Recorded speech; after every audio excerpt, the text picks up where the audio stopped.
Listo. Bueno, aprovecho y les curioseo sobre el curso de programación gráfica. Este es un curso de la línea de... Otra del Gio. Sí, no, que aprovecho y les muestro antes de iniciar algo del curso de programación gráfica. Para los que de pronto no están familiarizados con este curso, es como el curso en donde se aprenden a trabajar efectos visuales para videojuegos. Pues de hecho, por ejemplo, este era el quiz de hoy de la clase. Se los menciono es porque pues desde la línea de videojuegos, todos los que se vayan por videojuegos pues lo van a ver, pero los que se vayan por otra línea, sea experiencias o animación, lo pueden ver como optativa, pues que es lo que han hecho varios de los estudiantes del programa. Pero entonces les menciono pues que existe para que lo tengan presente al momento de elegir las optativas. Bueno, ahora sí, iniciando con los temas del curso. Para hoy teníamos dos ejercicios pendientes, el de simulacros parte 2 casa y el de Blackjack, pero Blackjack ya hecho con múltiples jugadores, que es el que está aquí al final. Y como les decía, pues elegiré algunas personas de forma aleatoria. Entonces, acomodo acá, pues miro que sí estén todos. Que de hecho, un momento, perdón. Así se había quedado acá, pensé que me había equivocado. Bueno, entonces vamos mirando, pues de hecho acá ya nos aparece la primera persona que es Manuela Britica. No sé si esté por acá para presentar. Hola, Listo, súper bien. Entonces voy abriendo por acá. Y sería el primero, el que dice 09 Ciclos Simulacros parte 2. ¿Cómo se llama? Ah, bueno, me imagino que tal cual Simulacros parte 2 casa. Listo. Entonces acá está. Por favor, le escuchamos a Manuela mientras nos explica cómo está hecho. listo. Lo primero se crea el número aleatorio, se dan las variables total, dado, vidas, que ya las declaro como tres, el contador de perder vidas, de ganar vidas y el dado cada 3 veces. Listo, perdón Se, un segundito para dejarlo como en el contexto. Recordemos que para este el jugador tiene tres vidas, por eso la variable pues de 3. El jugador puede perder vidas cada 2 turnos y cada 3 turnos utiliza 2 dados. Y si los 2 dados son iguales, gana una vida. Y ahora sí, qué pena, Manuela, continuemos por favor. se le pregunta si desea empezar el juego. Pues ya la respuesta la escribe él y ya se abre el ciclo, donde si la respuesta es igual a ese, se le crea un dado de 1 a 6. El total va sumando el dado, perder vidas aumenta, el contador pues de perder vidas aumenta y el de ganar vidas también. Pues eso es por los turnos, cada 2 turnos pierde una vida. Entonces le escribo el dado y el total y ya abro el if. Si el contador de perder vidas es igual a 2, las vidas se restan y le escribo que acabo de perder una vida y ya se reinicia pues el contador. Para ganar vidas, pues si el contador de ganar vidas es igual a 3, se le crea un dado triple de entre 1 y 6. Y si el dado es igual a ese dado, le digo que ganó una vida y le sumo la vida. Y ya le escribo pues el segundo dado y el nuevo total. Y ya si el total es mayor diré que 100, le digo que él ganó y rompo el ciclo. Si las vidas es igual, exactamente iguales a 0, le digo que acaba de perder y igualmente rompo el ciclo. Y al final le pregunto si desea continuar y ya guardo la respuesta. Y ya fuera del while le pongo el total en lo que le quedó. Listo, súper bien. Recordemos acá, pues voy a copiar esto, a traérmelo en Visual y a crear un archivo nuevo. Profe, y una cosita, yo había salido una vez, pues y todavía tenía las 3 veces. Ah, fue que se me olvidó, de más que se me pasó la borrada de... Pero ya la acomodo. Bueno, y acá voy a copiar y pegar el código para explicar un cambiecito. No es muy grande.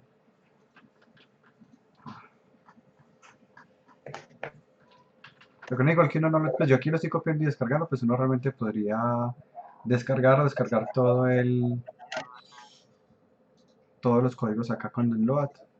Se los aviso porque durante el parcial pues como les he mencionado es con notas abiertas, pero no deben tener abierto Git durante el parcial. Pues y la forma en que se verifica es porque durante el parcial se graba pantalla. Y si en algún momento pues del parcial está Git abierto, pues podría prestarse para que les anule el parcial. Entonces, cómo funciona es que ustedes, antecitos del parcial, pues descargan todos los códigos para que los tengan pues como ahí a la mano y puedan irse ayudando con los ejemplos que necesitan. ¿Por qué no permito, a pesar de que el parcial es de notas abiertas, por qué no permito Git? Porque sería muy fácil abrir el Git de alguien más, que alguien más suba el parcial y bueno, pues sería súper fácil parcializar así. Entonces, bueno, copiamos por acá, pego y aquí está el código. ¿Qué cambio le voy a hacer? Eh, en el contador. Miremos acá cómo está funcionando. Entonces, ¿desea empezar el juego? Sí. Aquí está el dado, el total, sí. Eh, este ya sería mi tercer turno. Aquí tiene el segundo dado.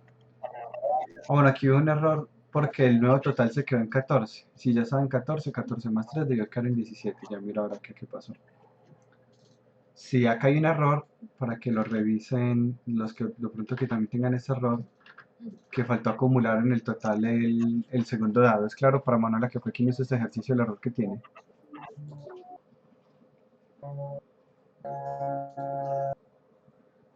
Manuela por si acaso está muteada.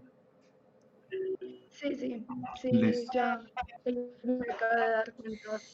listo. Vámonos a probar aquí después de esta corrección. Entonces, sí, llevo un 1, un 2, otro 1. Esto me sumaría 6. Perdón, yo me creo que está preguntando algo, pero no logré entender bien. ¿Qué me decía? Ah, no, qué pena. Es que creo que hay un compañero que tiene el micrófono prendido y está haciendo mucho ruido Sí, es cuando verdad. pues suena el micrófono. Voy a mutear eh, en este momento por temas de favorecer la clase. Por si acaso, pues ahorita vuelvo y los desmuteo. Bueno, ahora acá miremos. Aquí el dado es 1. Aquí está el... A ver. Primer turno. Saqué un 3, el total es 3. Luego saqué un 1, el total es 4. Este es mi tercer dado, 4 más 2, 6. Con 5 el total es 11. Luego acá el dado es 1, el total es 12. Aquí se pierde una vida, queda con una vida. Listo. Y efectivamente, pues si se pierde vidas cada 2 turnos. Y acá es donde se puede recuperar la vida. Bueno, sí, aquí ya está este completo. Voy a hacer un cambio acá. Y es nosotros siempre podemos preguntar si es igual a 2 y luego reiniciarlo, o podemos aprovechar el módulo. Es decir, yo pude preguntar si es múltiplo de 2 y para preguntar si es múltiplo de 2 lo haría de esta forma. Y ya no lo tengo que reiniciar. Como estoy preguntando por los múltiplos de 2, esto va a aplicar para el 2, para el 4, para el 6, para el 8. Es decir, efectivamente va a cumplir que cada 2 turnos voy a perder una vida. Esto lo debieron haber utilizado en el ejercicio que era para detectar par o impar, si utilizaba este mismo. Esta operación de acá es el residuo. Si miramos por acá la explicación es algo como esto. Recordemos primero qué es el residuo. Voy a hacer aquí una división.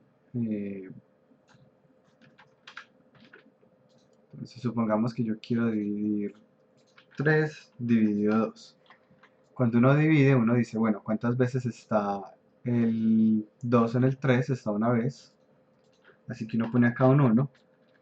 Luego lo que uno hace es que multiplica este del cociente con el denominador y lo pone acá con signo contrario, o sea, acá me da menos 2.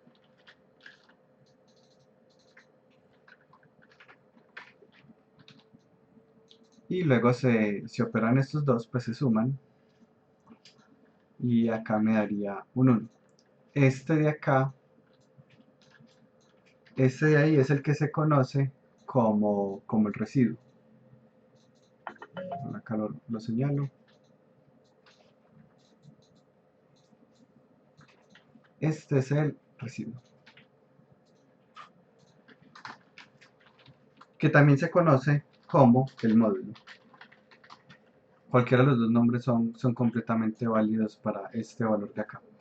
Este de acá sí es el resultado de la división, pues digamos, solo, o al menos de la parte entera pues de la división.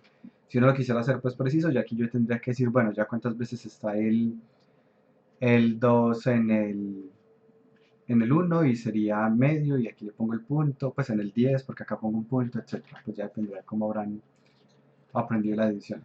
Entonces, este residuo es el que nos va a permitir saber si un número es o no múltiplo de otro. Supongamos que yo quiero saber si un número es múltiplo de 3. Entonces, cuando aquí esté el 1, por ejemplo, pero con a ver, con el 2 me va a dar residuo de 1, que es el que acabo de hacer, pero cuando esté qué pena, es que ese es el que tengo que ir variando. Este 3 se queda acá fijo. Y miremos, supongamos que acá estuviera el 2, me va a dar algún residuo. Cuando acá esté el 4, me va a pasar algo parecido, pues aquí está el 1, esto me va a dar menos 3 y me va a dar un residuo de 1. Cuando sea 5, también está una vez, 1 por 3 menos 3, 5 menos 3 me va a dar un residuo de 2, es decir que no son múltiplos. El 5 efectivamente no es múltiplo del 3, pero cuando lleguemos al 6, ¿cuántas veces está el 3 en el 6? Está 2 veces. Y esto, multiplicación me va a dar menos 6 y el residuo me va a dar 0. Esto ocurrió precisamente porque son múltiplos. Si no fueran múltiplos, pues no ocurriría. Volvamos a probar con otro que no sea múltiplo, el 8. Esta acá me va a decir que está también 2 veces, pero me va a dar un residuo de 2. Mientras que con el 9, en donde va a estar 3 veces, me va a dar menos 9 y un residuo de 0. Es decir, siempre que el residuo sea 0, significa que este valor, el del numerador, es un múltiplo del denominador. ¿Y cómo encontramos este residuo o módulo en programación? Con este operador, el del porcentaje. Así que aquí le estoy preguntando si esta variable que se llama perder b es múltiplo de 2. Y si es múltiplo de 2, quítele una vida. ¿Qué nos permite esto? Ahorrarnos estar reiniciando este contador en 0, que era como se tenía aquí originalmente. Y lo mismo con ganar, que de hecho aquí hay un error porque no se está devolviendo la variable. Aquí esta variable tendría que haberse reiniciado en algún punto. Nos podemos ahorrar esa línea si yo pregunto de esta forma y ya me ahorro esta línea acá. ¿Alguna pregunta a lo que acabo de explicar?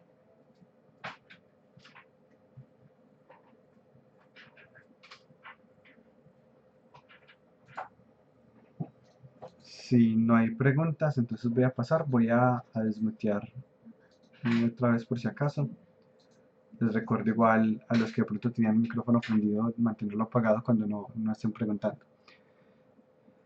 Ahora, esta es la forma en que normalmente vamos a manejar los contadores. Esto es supremamente útil. Y de hecho, en el contexto de videojuegos, van a notar que muchos videojuegos pues utilizan esta misma estrategia de tener contadores y darse cuenta de los múltiplos. Por ejemplo, en League of Legends, cada 3 ataques, el ataque es especial, como en el caso de Vayne, que hace un ataque especial cada 3 ataques.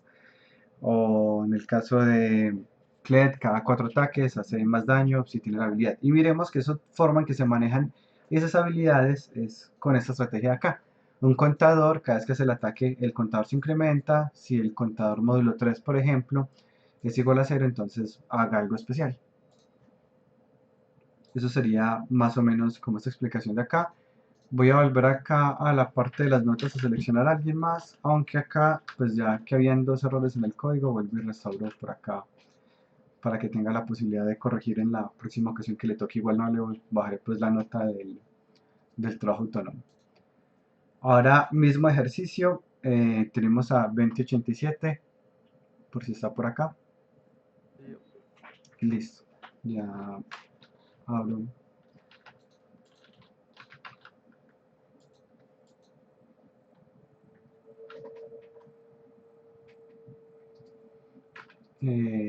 Pero no lo tiene en el está en Git. el...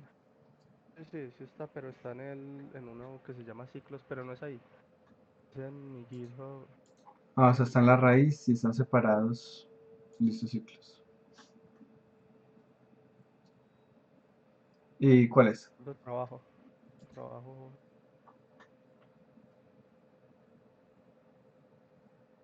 Listo, supongo que es este de acá. Ahora sí. Bueno, escuchemos porfa la explicación. Bueno, pues, ¿desde dónde empiezo? ¿Todo completo otra vez? Sí, sí, todo. Listo. Les hago pues que genere mi aleatorio. Eh, Doy mis variables, pues dado uno, dado adicional, los dados cada 3 turnos, los contadores de pérdida de vida y de cada 3 turnos que me saca los dados. Entonces, eh, también y las vidas. Pues, yo genero mi string. eh, si quiere continuar, acá empiezo pues en una dando mi dado aleatorio, me escriba lo que saqué, que diga mis vidas y que me diga el total de mi dado. Luego creé un booleano. Booleano lo creé más que todo para el while, cuando ya no sea falso, el ciclo se rompa. Luego, si quiere continuar, le pregunto desde un principio. Ya me dé mi dado y mis vidas. eh, Le digo que me responda sí o no. Si, si me dice que sí, es el contador de pérdida de vidas, empieza y el contador de cada 3 turnos también. Luego ya hago que genere mi dado adicional entre 1 y 7 Sí. y hago que lo sume. Ujú. Luego que me muestre otra vez el total. Acá y fue que apliqué la parte de los contadores. Vida. Wow. Me faltó en el otro también. En el otro también se puede aplicar, ¿cierto? Sí, Contador acá de cada sí, tres sí lo turnos. tenés con el igual a 3 y que lo reinicia, pero sí, también se podía aplicar. Hice el contador de pérdida de vidas, que pierda una vida cada 2 turnos, que me diga cuántas vidas llevo. Si las vidas son iguales a 0, entonces elimina y se acaba el ciclo. Luego si es mayor o igual a 100, entonces diga el total, la que gané, otra. Ah, luego en el contador de cada 3, esta parte la dejé citada, era para probar si sí me funcionaba o no. Pues, dos, y Y aquí, perdón, entonces acá el otro dado, este dado, porque veo que aquí está generando otros dos dados diferentes. esos son los dados, los que se dicen, te leo acá. El jugador usa 2 dados cada 3 turnos, Ajá. ambos dados son iguales o dobles, se gana una vida. Eso sí, sí, solo que usa dos dados, pero ya había utilizado un dado, pues o sea, aquí en Ese es total el fueron tres dado, dados, ese es porque el aquí es dado, dado uno, dado ese era el 2, dado dado 3. adicional, era el dado para seguir jugando. Damos el dado que le dan normalmente. Sí, eso, sino que como acá ya se le mostró el resultado de este dado, es decir, este es el dado uno y le mostró el resultado y se lo acumuló, pero a cada parte le da otros dos dados. Es como, pues en total serían tres dados porque se está llamando esta línea de código y se están llamando estas líneas de código. sea, serían 3 dados en total, para que lo corrija, por favor. Pero listo, sigamos acá. Listo, luego hago que me sume los dados y ya en la parte que si el dado 1, dado de cada 3 turnos 1 y el dado de cada 3 turnos 2 iguales, entonces que me sume una vida y me diga el número de vidas y el contador vuelve otra vez a este. Y no sé si era muy necesario en realidad. Sí, eso es para Pues el saturar que jugador en nunca realidad quede no con pasa, más de 3 vidas. Pero acá hay un creo que es error, uno. acá hay un error en esta parte de acá. ¿Quién de pronto se da cuenta de cuál es el error que tiene acá? O si el mismo pues Juan José ve su error, también lo puede mencionar. Sobre el leaf que está en segundo. Eh, Por afuera también. ¿Qué parte debería estar por afuera? El segundo if de acá. Bueno, El, no. el if está bien ahí donde está, pues El porque el if. if es dentro de los turnos. El error acá es que el contador de cada 3 turnos igual a 0, sí debería estar por fuera de este if, porque Ah, sí. digamos, Dice que cada vez se reinicia. Ah, espera, aquí sí exacto, creo que veo el código que no era. Ese sí lo había puesto afuera. listo, porque este sí, aquí está el error de que solo Ese me es está afuera. reiniciando el contador cuando sean iguales. No se pone la. Igual. Listo, continuemos Ya. igual. Luego de esto, bueno, aquí está, pues para los que no entienden de pronto esta parte es para que nunca quede con más de 3 vidas. Se conoce como saturador o un clamp. Clamp es como el nombre en matemáticas para este tipo de operación. Y ya, bueno, seguí por favor con la explicación. Ya iríamos acá en esta parte de Sí, acá. ya solamente es acá que si el jugador no quiere más continuar, entonces que me muestre el acumulado que saqué y ahí se acaba el ciclo. Listo, súper bien. Bueno, ya aquí lo mismo, entonces habían 2 errores. Aquí son 3 dados en total y con este contador que estaba por dentro. Ahí, pues nuevamente no bajaré la nota, pero tampoco borraré pues como el nombre de la lista para que tenga la posibilidad de corregirse más adelante. Ahora vamos a pasar al siguiente ejercicio que es el de Blackjack. Para el de Blackjack nuevamente voy a elegir 2 personas. Voy a modificar cualquier cosa para que aquí me genere otro nombre y tenemos a 1888, está por acá. Profe, acá estoy. Listo, súper bien, ya abro. Ya, se supone que ya está y ya lo corregí porque se lo había mostrado antes. mm, Tiene que estar.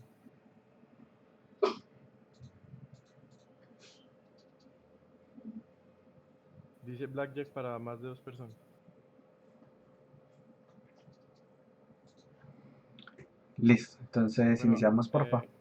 pues con lo que había explicado ahí, entonces coloqué pues que las cartas y todo, total diera 0 para los cambios y el random para que así se formara de manera aleatoria, ¿cierto? Entonces yo anteriormente con el ejercicio tenía un while donde ponía que n era menor que, perdón, sí, era menor que 2, menor que 5 y mayor que 2. Entonces eso genera un ciclo en donde siempre me pedía que ingresara el número de jugadores. Ya lo quité, entonces con while jugadores calcula los 5 jugadores que se le ingresan y de ahí solamente con darle en S ya digita aleatoriamente los números que no pueden ser mayores a 21. Si dan pues mayores a 21, ya de una vez el programa te tira que perdiste y pasaría al siguiente jugador. Es que, perdón, soy malísimo para explicar el código porque ahora apenas cuando me lo explican para hacerlo lo entiendo. Listo, vamos pues aquí ya está. Entonces, si es mayor a 21, bueno, saldría pues por el break. Sigamos acá. Ya, entonces, cuando se suma el total, si es igual a 21 o se acerca, tiene que darle al jugador 1, se supone, en el orden que va, que ganó. De ahí pasaría directamente a el jugador 2. Pero hay un coso que intento corregir y es que no lo he podido pillar. Y es que cuando termina el jugador 1, de una vez pasa al jugador 2, pero me da el resultado total. Entonces me dice si perdí o gané. Y así con los demás jugadores hasta llegar al quinto. Listo, mirémoslo acá, ya lo ejecuto. Igual, pues aquí hay un error adicional y es la parte de la validación del número de jugadores que no está. Miremos acá. Pues cuando yo lo ejecuto, acá pues digamos el primer problema es que yo podría decirle que son 0 jugadores y no me permite hacer la corrección. O por ejemplo acá, pues mínimo 2, máximo 5 Oh, y me va a dejar pues que sean esta cantidad de jugadores. Y ya el otro error está acá. A ver, yo miro. Acá le dije 3 jugadores. Este se retiró, sí, ahí sí me dio los 3 jugadores. Y veamos acá, creo que el otro error está cuando alguno pierde, los otros también pierden automáticamente. es que para mí, cuando lo hice, ponía 6 o 7 y me marcaba error y el programa se me cerraba de una vez. O sea que no me sé. Listo, entonces, Y en el otro, ahí te tira, perdiste todos, pero en el otro, o sea, me manda de una vez el resultado de todos, pero en algunos sí me decía que ganó. listo. Por aquí sí hay pues como varios errores grandes. El primero es el de la validación que no está. El siguiente error está que en el momento en que un jugador pierde, los otros jugadores pierden. Ahorita pues yo explico cómo se resolvía completo, pero por ahora pues así como está no cumple como con las condiciones porque los errores que se tienen son grandes, inclusive que la validación pues era parte, pues digamos una de las partes esenciales del ejercicio. Entonces Ok. seleccionaré a otra persona y seguimos avanzando. Cambio acá, perdón, cambio acá.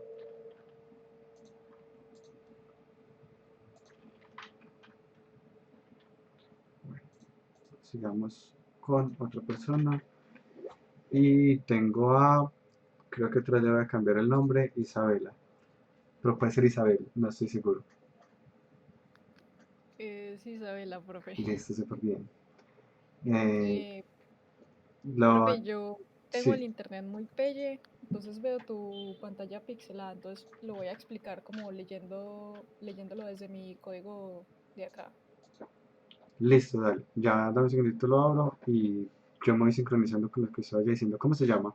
Blackjack Ciclos parte 2 me imagino. Ajá, ese. Listo, súper bien. Dale, puedes empezar.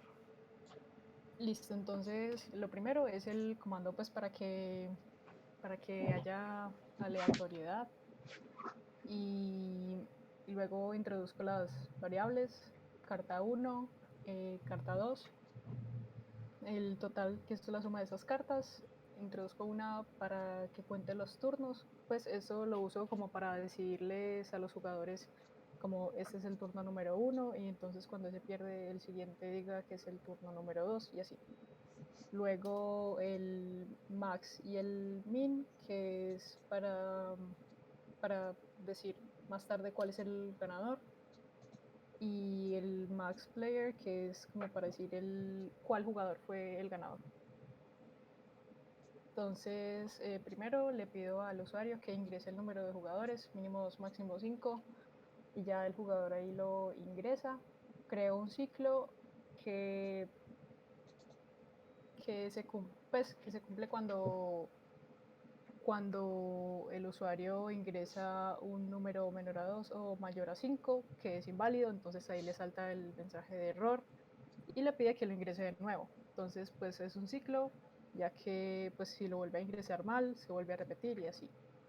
Pero cuando lo ingresa bien, eh, entonces pasa al siguiente ciclo en el que Eso, pongo perdón, hay que... una pausa ahí. Esto, que es la parte de la validación, miremos que la validación siempre es la condición opuesta. La condición que me interesa es que sea mínimo 2 y máximo 5, es decir, que esté entre 2 y 5. Pensemos como si fuera una línea en un plano cartesiano y en esa línea, pues en algún punto está ubicado el 2, en otro punto por acá está ubicado el 5, pues que son como punticos acá del universo pues de los números reales. Y como se decía pues en matemáticas, que uno decía, bueno, me interesa este punto, pues incluyendo este punto, esto se supone que era cuadrado, tengo mucho suavizado acá, entonces algo como esto, y los números que me interesan son los que están acá. Luego, cuando uno piensa en la condición opuesta pues serían los números que están en esta zona de acá. No sé si recuerdan un poco cuando veían esto supongo yo que lo vieron en álgebra en algún momento, sea colegio o universidad, donde uno marcaba como lo que el conjunto de los números que uno le interesaba, sobre todo cuando uno hablaba pues del tema del dominio. Entonces acá lo opuesto a esto pues va a ser lo que esté acá y lo que está acá. ¿Qué sería eso? Lo que sea menor a 2 o lo que sea mayor a 5. Muy importante invertir también la condición, o sea, me interesan los números entre 2 y 5, lo opuesto es menor a 2 o mayor a 5. Miren que este que era un i originalmente, entre 2 y 5, cuando lo invierto también se invierte. O menor a 2 o mayor a 5. Tengan en cuenta que si lo hacen con i no tiene sentido, porque no hay ningún número que sea menor que 2 y mayor que 5 a la vez. Ningún número pues va a cumplir esa condición. Es así como lo tiene Isabela, está muy bien. Esto es la condición opuesta de lo que nos interesa que haga el jugador. Ahora sí puede continuar Isabela. Listo, entonces entramos en el siguiente ciclo que se cumple mientras el número de jugadores no sea 0. Esto es porque cada que entra en este ciclo yo tengo que el número de jugadores se le reste 1, para que así digamos que un jugador entra a ese ciclo y entonces ya, a ver, digamos que son 3 jugadores. Entonces el primer jugador entra a ese ciclo y apenas entre se le resta, entonces los turnos restantes son 2 y ya no 3. Entonces cuando n, que es el número de jugadores, llega a 0, pues ya se deja de repetir ese ciclo porque ya técnicamente se acabó el juego, porque se acabó pues porque ya todos los jugadores jugaron su turno. Entonces hago eso, resto un jugador cada que entra ese ciclo. También sumo el turno.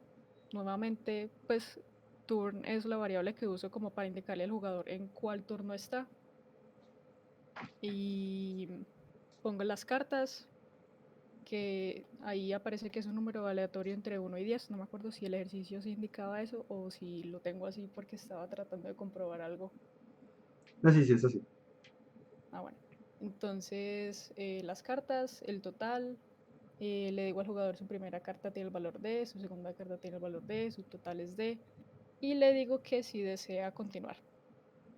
Entonces ahí el usuario ingresa su respuesta y entonces el ejercicio nos pedía que las únicas respuestas que admitiera fueran N o S.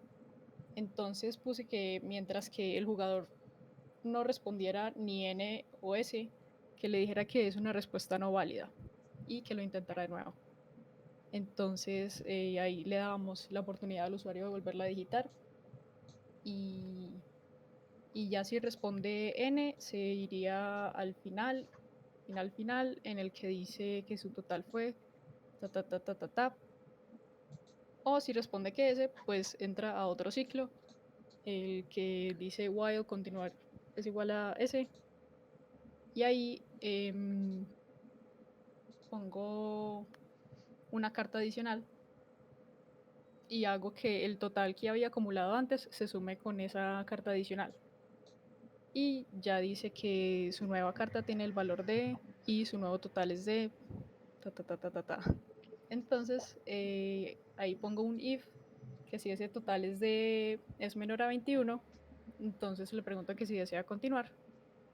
Y de nuevo hago lo mismo, pues como que compruebo que el usuario responda o N o S y que de lo contrario le diga que es una respuesta no válida y que lo intente de nuevo. Esto aquí es muy importante. Siempre que hagan entradas de usuario, se repite validación. O sea, no basta con una sola validación acá, sino cada vez que le pregunto al usuario, vengo y vuelvo y valido esa pregunta. Y esto es muy normal. O sea, vamos a notar que tenemos que hacer una aplicación que es un formulario que llena el usuario. Pues vamos a tener que hacer una validación por cada uno de las entradas de texto que le haga.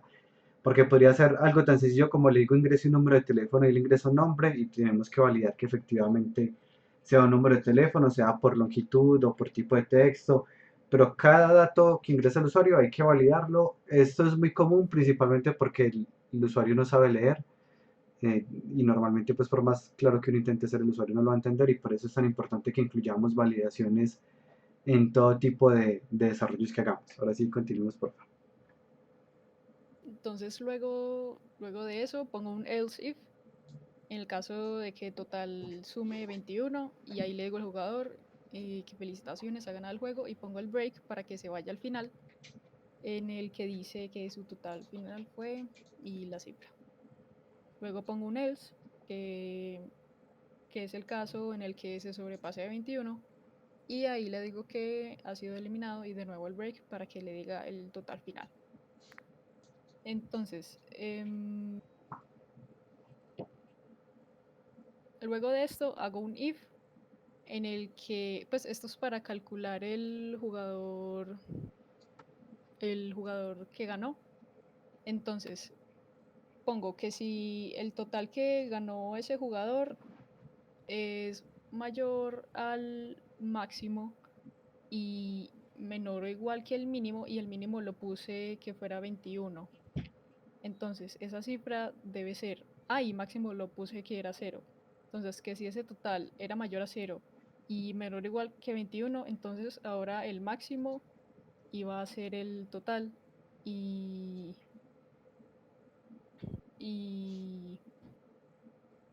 el jugador ganador, que es Max Player, iba a ser el del turno. Pues, por ejemplo, si en ese turno el jugador cumplía con esa condición que digo arriba, entonces el jugador ganador, que es Max Player, iba a ser el número de ese turno. No sé si me hago entender. Sí, pues por si acaso, perdón, aquí la analogía es cuando hicieron el ejercicio de las edades, pues que uno preguntaba si el total, si la edad es mayor que el mayor, es porque si no era el mayor y reemplazo mayor igual a edad. Acá la diferencia que se hizo es que yo necesitaba guardar el mayor siempre y cuando ese mayor no fuera más de 21, porque si no, pues diría que el ganador es alguien que quedó eliminado por allá con un 28 o algo así. Ahora, luego ustedes modificaron el ejercicio para guardar el nombre del mayor. Entonces, cada vez que encontraban el mayor, guardaban el nombre del mayor. El equivalente a esto de guardar el nombre del mayor es lo que hay aquí en la línea 79 del código de Isabela, para los que de pronto no les quedó tan claro con la explicación. Y ahora sí puede continuar. Ok, y entonces luego se sale del ciclo grande que había dicho antes, que era, pues que se cumplía siempre y cuando el número de jugadores no llegara a 0. Entonces, afuera de ese ciclo, es decir, cuando ya el número de jugadores sea 0, cuando ya no queden más turnos, ya dice, ya no hay más turnos y pongo que en caso de que el puntaje máximo haya sido 0, o sea, que no haya habido ningún ganador, que nunca se haya cumplido ese if que acabo de explicar para guardar el jugador ganador, digo que no hay ningún ganador. De lo contrario, si ese if sí se cumple alguna vez, digo que el jugador ganador es el número 3, 2, 1, lo que sea, con un puntaje de y el puntaje ganador. Listo, súper bien. Muchas gracias, Isabela, por la explicación. Ahí estaría completo. No recuerdo acá en notas. Bueno, ya lo tenía en 5 igual. Súper bien. Continuamos entonces. Como les había comentado, la idea es que terminemos toda la unidad de ciclos. Nos quedaría faltando para terminar la unidad de ciclos, los ciclos for. Por si acaso, pues igual hay un video de apoyo e igual pues videos en internet hay por montones sobre este tema. De ciclos for, lo que quiero que veamos es pues primero qué son los ciclos for y compararlos con los ciclos while. Lo que quiero sobre todo es como que quede claro que son dos tipos de ciclos diferentes, puedo utilizar uno u otro dependiendo de la situación o ambos me van a servir dependiendo nuevamente de la situación, pero quiero que quede clara esta partecita. Y hay un ejercicio que van a hacer durante la próxima semana, no he decidido aún si sería conmigo o con el monitor, les estaré escribiendo con más información cuando lo haya decidido. Por ahora pues saben que es un ejercicio para hacer durante tutoría. Ahora, nosotros habíamos hecho hasta ahora ciclos utilizando while, pero resulta que hay otro tipo de ciclo que se llama el ciclo for. El ciclo for y el ciclo while son muy parecidos, con la diferencia de que la notación del ciclo for me permite tener el contador implícito. Miremos que yo acá tengo que tener la variable, digamos, int n igual a 5, int y igual a 0, hago el mientras e incremento el contador. Es decir, que para esta operación necesite 1, 2, 3, 4, 5, 6 líneas de código. Mientras que esto mismo con un ciclo for son 1, 2, 3, 4 líneas de código. ¿Por qué? Si miramos el contador i igual a 0, se declara dentro del mismo ciclo for. Se le dice que i menor a n, también se pone acá. Y el incremento i más más también se pone acá dentro del ciclo. Como se ponen tres operaciones en el solo encabezado del ciclo, ya sabemos que va a ser más corto. De entrada, la principal diferencia es que el while nos va a permitir hacer operaciones en las que no sabemos el límite. Mientras que cuando queremos utilizar el ciclo for, obligatoriamente debemos saber el límite. Es decir, si lo fuéramos a hacer con el ejemplo de Blackjack, con un ciclo for para la cantidad de cartas no nos sirve porque no sabemos cuántas cartas va a pedir el usuario. Podríamos decir aquí 3, desde ahí que va de 0 hasta 3, pero ¿qué pasa si el jugador quería 4 cartas? No funciona. O si quería 2 cartas, no funciona. Con el while sí podríamos hacerlo porque es mientras la persona quiera cartas. Ahí sí nos va a funcionar porque no tenemos que tener en cuenta cuántas son. Para la cantidad de jugadores sí podríamos hacerlo con un ciclo for. Para i que va desde el jugador 0 hasta el último jugador haga algo. Y este sí nos funcionaría. Quiero que miremos más o menos cómo está la estructura definida. Cuando utilizamos ciclos combinados con contadores, como lo tenemos acá, tenemos como 4 etapas principales. Declarar el límite. Si miramos, es exactamente igual en ambos códigos. Declarar el contador. En este código del while se declara en una línea separada, en el código del for se declara dentro del ciclo for. La condición de finalización va en el while acá, en el ciclo for va acá, y luego el incremento del contador que va acá al final, mientras que aquí va acá mismo. Me cuentan si alguien tiene alguna duda de cómo es la estructura. La idea es de eso es pues como hacer una analogía entre dos códigos que hacen básicamente lo mismo, pero que tienen notaciones diferentes. Profe, yo Sí. puedo tener más de una condición en el for. ¿Puede poner una condición que no sea de un contador? Sí, si uno puede poner... Más de una condición. Ah, no, no, sí se podría. O sea, aquí lo que él recibe en este parámetro es un booleano. O sea, lo que él recibe aquí es algo que va a ser falso, ¿verdad? Entonces uno sí podría poner varias condiciones acá. No se usa normalmente. O sea, en términos de que funcionaría, sí funcionaría. En términos ya más como de estándares de programación, no se utiliza. Normalmente cuando hay más de una condición acá, se utiliza un ciclo while. No porque no vaya a funcionar, es más nuevamente como un estándar de programación. Seguramente si pone más de una condición acá, los otros programadores con los que trabaje les va a parecer súper extraño. Y bueno, pues hay como unas notaciones que ya están escritas, otras que no están escritas, pero eso hace parte como de las que no están escritas, pero que sí se tienen. Igual van a notar, dependiendo del estudio donde trabajen, porque eso va a variar, cuando uno trabaja para un estudio, uno a veces le envían algo como, a ver si yo tengo acá esto.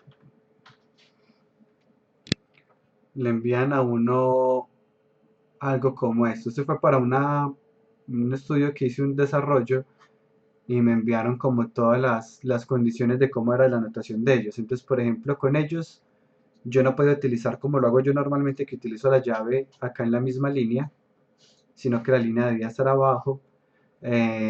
Tampoco debía utilizar guión bajo y bueno, otro montón de notaciones. Entonces, yo sé que es un poco extraño, pues hablar como de notaciones, pero es lo que ocurre. Una vez trabaja en alguna empresa y le mandaron un documento de entrada diciendo como cuál es la forma en que ellos trabajan para que uno se adapte pues a esa forma de trabajo y es lo normal pues para mantener una buena dinámica de equipo. Y otras que simplemente muchos desarrolladores no lo hacen de esa forma, entonces uno tampoco lo hace. Entonces sí funcionaría otra condición acá, normalmente no se hace. No sé si con eso queda un poco más claro, Marisol, que creo que fue quien me preguntó. Sí, gracias, profe. Listo, súper bien. ¿Alguna otra pregunta antes de avanzar acá? No, súper. Vamos avanzando acá. Ahora miremos dos códigos exactamente iguales, perdón, que hacen exactamente lo mismo, pero uno hecho con while y otro hecho con for. Entonces, este es el código en donde le pedimos a la persona la edad y calculamos el promedio. Acá tenemos, mientras el contador sea menor a n, la edad va a ser un dato que ingrese el usuario, la edad se acumula en un total y luego calculo el promedio. Acá tengo lo mismo total y n, pero el contador pues está dentro del ciclo for. el total se incrementa, luego se calcula el promedio de la misma forma. Miremos que el cambio está en la declaración de los contadores. Son similares y funcionan porque ya sabía cuántos eran, sabía que eran 5. Acá quiero hacer otro ejemplo, que es haciendo un ejemplo de probabilidades. Para los que de pronto no están muy familiarizados con probabilidades, las probabilidades uno las puede calcular de varias formas. La forma manual, digamos, uno sabe que en cara y sello, pues la probabilidad de sacar cara y la probabilidad de sacar sello es la misma. Pero eso viene pues de un concepto matemático, y es que si solo hay dos posibilidades y la moneda no está recargada, pues hay la misma probabilidad de sacarme cara o sello, o matemáticamente cara es 1 dividido las dos posibilidades que hay, que son cara o sello. 1 dividido 2 me da 50%. Podemos hacer esa misma lógica al tirar un dado. ¿Cuál es la probabilidad que yo tire un dado y me saque un 1? Sería 1 dividido 6. Esa es la probabilidad. Esa probabilidad también se puede encontrar tirando el dado muchas veces. Es decir, yo tiro el dado y anoto algo como esto. Yo tiro el dado y la primera vez que tiré el dado me saqué un 3. Luego me saqué un 2, luego me saqué un 4, me saqué un 5, un 3, un 2, un 1, un 6, un 5, etc. Luego de tirar el dado, digamos 1000 veces, yo cuento cuántas veces me saqué 3. De las 1000 veces que yo tiré el dado, me saqué el 3 300 veces, por ejemplo. Y tiré 1000 veces el dado. Así que yo hago esta división. Esto me daría como 0.33, pues aquí estoy hablando de números cualquiera.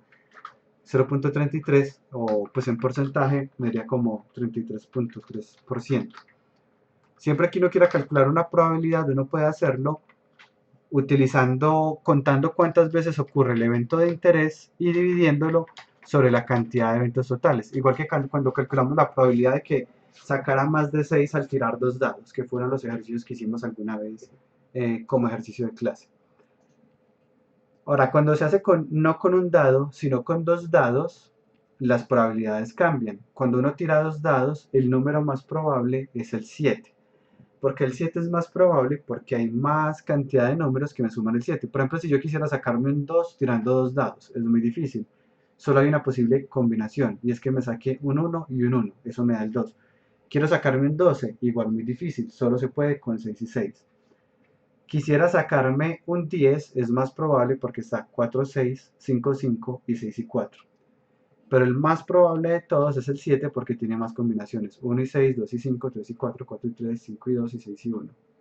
Este de acá es el más probable. ¿Y cómo calculamos la probabilidad de sacarme un 7? Las posibles formas de sacarme el 7, que son 1, 2, 3, 4, 5, 6 formas posibles, dividido todas las posibles combinaciones que hay, que son 36. Pues desde acá hasta acá hay un total de 36 combinaciones, que también lo pueden sacar pues como 6 por 6. Un dado de 6 caras multiplicado otro dado de 6 caras, 6 por 6, 36. 6 dividido 36 es la probabilidad de sacarme un 7. Cuando yo tiro 2 dados, la probabilidad de sacarme un 7 es del 16%, 16.67%. O nuevamente lo puedo calcular como número de casos favorables sobre el número total de casos. Así que podemos hacer un programa que lance 100.000 veces 2 dados y calcule la probabilidad de obtener un 7. ¿Cómo lo haríamos? Lo haríamos de esta forma. Aquí nuevamente pues lo hago de las dos formas. Voy a explicarlo con el ciclo for. Creo el aleatorio como siempre, el contador que va a ser 100.000. Este número me va a dar un dato muy preciso en la medida, pero lo que nos dice la teoría es que este número va a ser muy preciso en la medida que este número tiende a infinito. Es decir, que trabajemos con números muy grandes para poder calcular las probabilidades correctas. Bueno, y de hecho eso es interesante porque uno pues en teoría lo puede calcular, pero dependiendo de lo que uno está haciendo necesita hacer los cálculos, hacer las pruebas reales. Por ejemplo, yo hice un freelance alguna vez por una empresa pues freelance es un desarrollo como independiente, como desarrollador independiente, para una empresa que trabajaba en el tema de casinos. Ellos trabajaban con máquinas de casinos, pues como las máquinas tragamonedas que llama uno. Ellos las hacían y les hacían mantenimiento. Pero esas máquinas pues las tenía que aprobar, creo que era ¿cómo se llama? La industria de juego y comercio, ¿cómo se llama? Apuestas, se me olvida el nombre de esa. Perdón un segundito. ¿Te acuerdas, Pau, cómo se llama? Son juegos, no. No. ¿Cuál decías, Pablo, perdón? Son juegos. De pronto sí es esa, no recuerdo, pero es que la que siempre mencionan cuando hacen alguna rifa, supervisado por, y ponen un nombre ahí, pero sí debe ser ese, no recuerdo bien. Cuando ellos lo validaban con ellos les pedían unas pruebas de esta forma, digamos, pues para verificar que efectivamente pues la máquina no tuviera ningún tipo de trampa. Entonces, como gire la ruleta 1000 veces, vamos a mirar qué salió y después de girar esa ruleta 1000 veces, calculamos que las probabilidades efectivamente cumplan como con los requisitos que se hacen. Para este desarrollo que yo hice para ellos, pues era hacer una balotera virtual para jugar bingo, pero de forma digital. Digamos que lo que ellos querían era como, bueno, las personas gastan dinero ya en el casino, pero sería más rápido que gastaran dinero en el casino si están apostando en la máquina a la vez que están apostando en el celular. Entonces la idea era como una aplicación donde ellos compraran unas tablas de bingo desde el celular, compran tantas tablas como quieren, hay un televisor mostrando una balotera que va girando y saliendo las balotas y en el celular se les va llenando automáticamente la tabla, así que pues van comprando tablas y también gastando en el tragamonedas, entonces pues súper bien para ellos. Temas morales aparte, yo acepté el desarrollo de la balotera, lo hicimos pues con Unity, entonces era una balotera en 3D que fuera girando. De este pues no tengo imágenes porque ellos eran pues como muy cansones con el tema de confidencialidad, así que no tengo pues como fotos.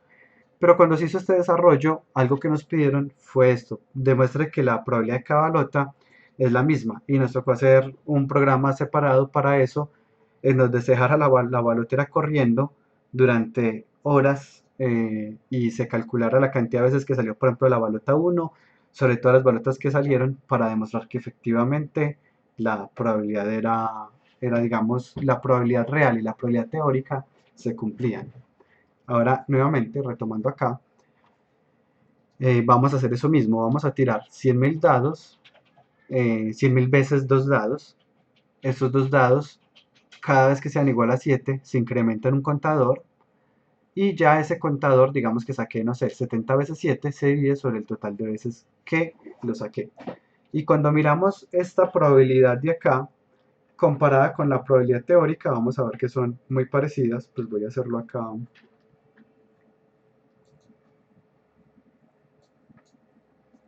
que el código igual es cortico.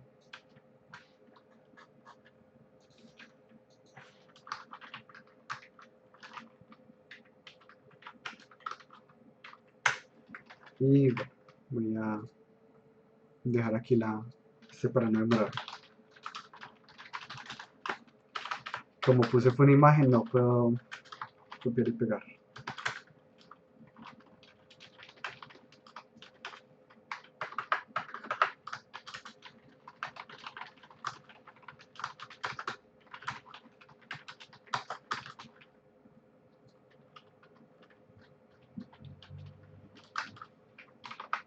Aquí ves utilizando la variable i en lugar de contador. Lo normal es poner para contar la variable i, y si ya está ocupada la variable j, y si j está ocupada k, y si no h, pero es lo normal, pues es notación también de programación.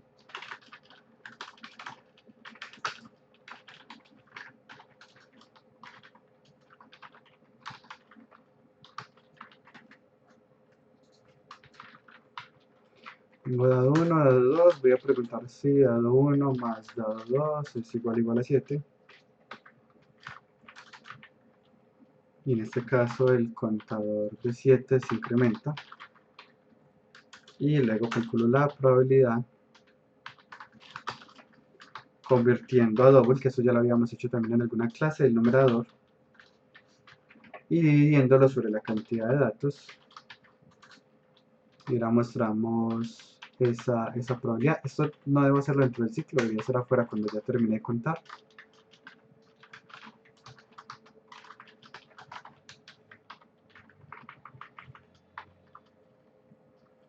Bueno, esto lo puedo multiplicar, bueno, tengámoslo así sin multiplicarlo por 100, que es lo normal que haría uno con una probabilidad. Más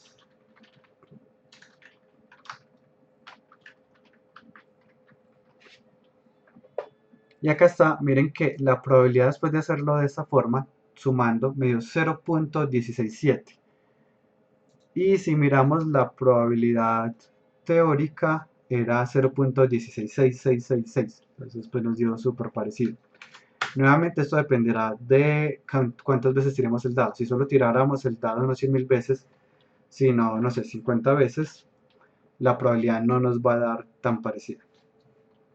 Y bueno, nuevamente, pues todo esto miren que lo estoy haciendo con los ciclos for en lugar del while.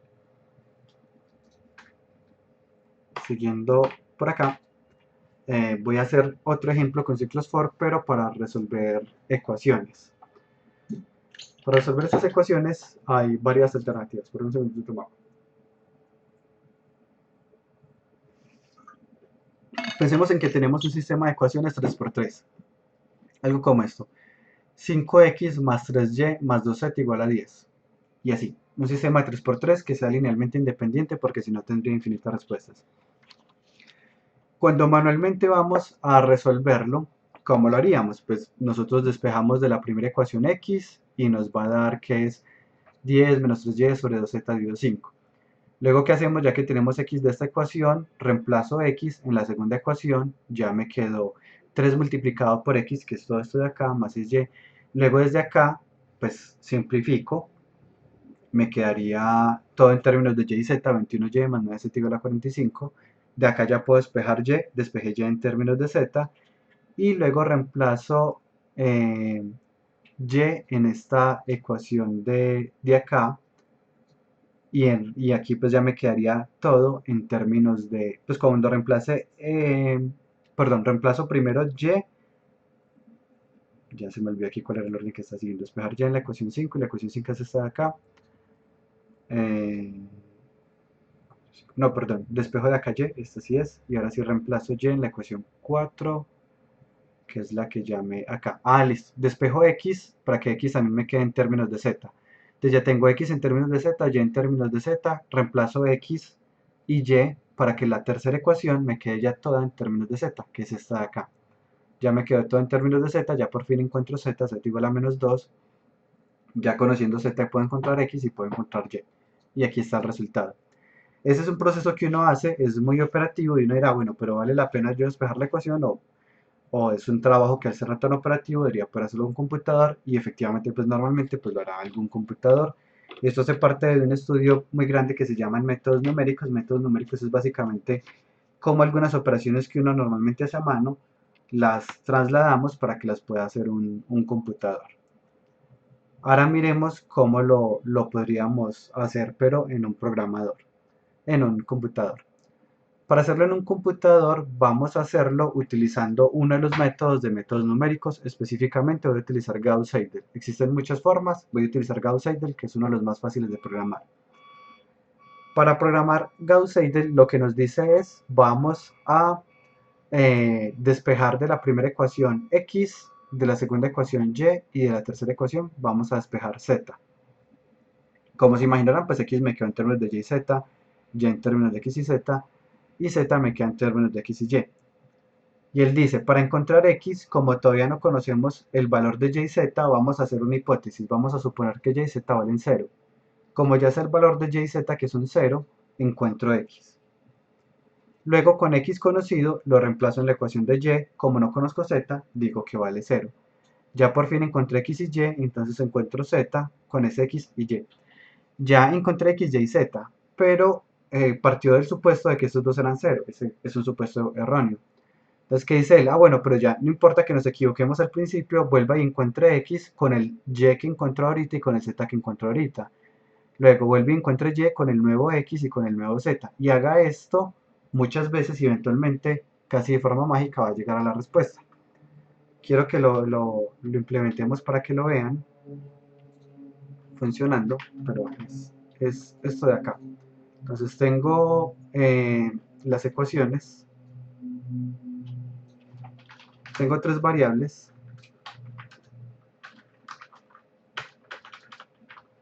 X igual a 0, y igual a 0 y z igual a 0. Y voy a hacer esto varias veces. Y que va desde 0 hasta i menor a 100 y más. Lo voy a hacer 100 veces. X ya sabemos que era despejar la ecuación. Cuando la despejaba quedaba esto, menos 3.0 por y menos 2.0 por z dividido 5. Y esto es y, esto es z, este es 15, este es menos 3. En esta acá también me queda menos 3, es 3. X, Z y Y. Creo que ya está tal cual, porque un segundo reviso. 10 menos 3, 2, 5. 15 menos 3, 6. Menos 3, menos 2. Y eso es YZ, XZ, XY. Listo. Y quiero que miremos cómo lo va encontrando. Console.gradient. Voy a mostrar en cuál iteración vamos. Iteración es básicamente el nombre que se le dice a cada vez que intento esto. Y vamos a mostrar el resultado de X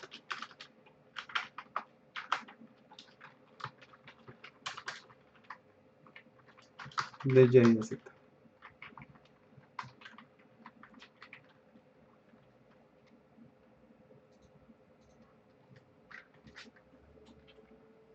Y miremos que acá al final llegamos efectivamente a 1, 3 menos 2, que era el resultado esperado. Pues aquí yo lo pongo igual en la presentación. Pongo acá que el resultado esperado es 1, 3 y menos 2. Así despejan manualmente esas ecuaciones de acá que estoy creando, que son estas que tengo aquí en la presentación.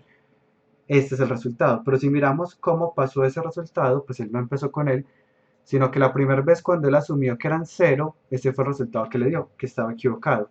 Luego volvió, intentó y se fue acercando y se fue acercando, hasta que llega un punto en donde la respuesta, miren que a partir de la iteración 40, ya dejó de cambiar porque ya había llegado a la respuesta correcta.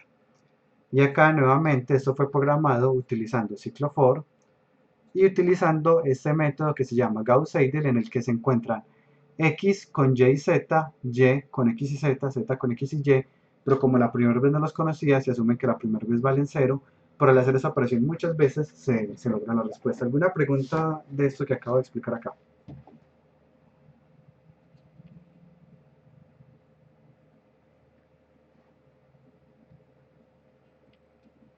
No hay preguntas, listo, súper bien. Esto es bien interesante, este tema de métodos numéricos. Vale la pena pues que en algún momento, si les da la oportunidad, lo revisen. Sí. El programa, ¿cómo sabe que llegó al resultado correcto? Ya Que esto, se repite. Okay. sí, eso, exacto. Hay varios, en métodos numéricos le enseñan a uno varios criterios de parada. Uno es por iteraciones. Aquí pues Luisa, eso se llamaría como fuerza bruta más o menos, pues que es como hágale 1.000.000 de veces y es muy difícil que no logre llegar a la respuesta. Y unos métodos un poquito más formales dicen revise X y el X anterior, revise Y y el Y anterior, Z y Z anterior. Si son muy parecidos entre ellos, diga que ya, o son exactamente iguales, diga que ya simplemente la respuesta es la respuesta correcta. Pero Ok, gracias. dale, con gusto. Pero este concepto de iterar tomando los valores anteriores y de hacerlo varias veces es, digamos, casi que lo que soporta una de las bases fundamentales de ciencias muy avanzadas, como Machine Learning, por ejemplo. Cuando uno estudia Machine Learning, se da cuenta que las redes neuronales, por ejemplo, utilizan este mismo concepto de iterar muchas veces. Entonces la red neuronal empieza y es brutica, pero se va iterando hasta que eventualmente llega a un punto en donde es mucho más inteligente que su condición inicial. Ya pues llamamos de inteligente y entre comillas porque eso es bien debatible. Pero este concepto pues que parte de métodos numéricos es súper utilizado en las ciencias de la computación en general, pues hablando de todas las ramas de la ciencia de la computación. Ahora, asimismo, esos métodos numéricos que nosotros podemos implementar, el computador ya los tiene implementado por dentro. Pensemos en cuando uno abre una calculadora y yo le digo a la calculadora, nunca he utilizado la calculadora acá yo creo, pero esto debería tener una forma más científica, listo, eso. Entonces cuando yo a esto le digo que me calcule, no, ¿dónde está? Seno del ángulo.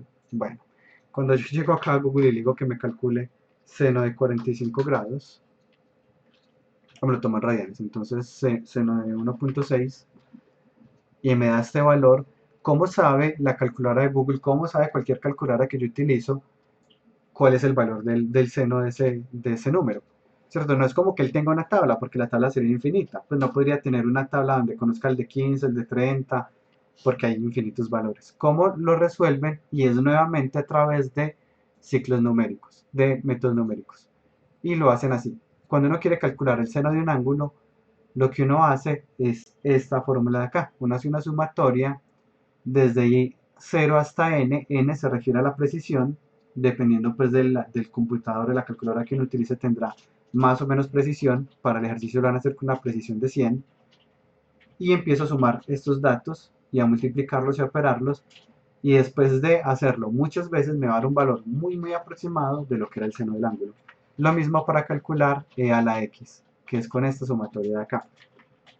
Y para una parte de la fórmula notarán que necesitan el factorial. Para utilizar el factorial, como la librería matemática C# no tiene factorial embebido, vamos a crear una función propia de factorial. Es decir, así como uno crea, así como existe math.sqrt, pues alguien tuvo que haber creado esa función sqrt. Asimismo uno puede crear sus propias funciones. Entonces uno abajito de main copia static double el nombre de la función que uno quiera crear, que en este caso se llama factorial, y puede poner este código de acá. Y ya creamos nuestra propia función que permite calcular factoriales. Esto es nuevamente para realizar la tutoría. Si tienen muchas dudas no hay problema, porque precisamente pues la tutoría es para resolver esas dudas. Yo me despido porque debo atender ya otra tutoría. Cualquier duda que vayan teniendo de este tema, les recuerdo que igual eso está en la página, la van haciendo con el monitor o conmigo. Me despido, gracias a todos, hasta luego. Chao. No podemos hacer eso.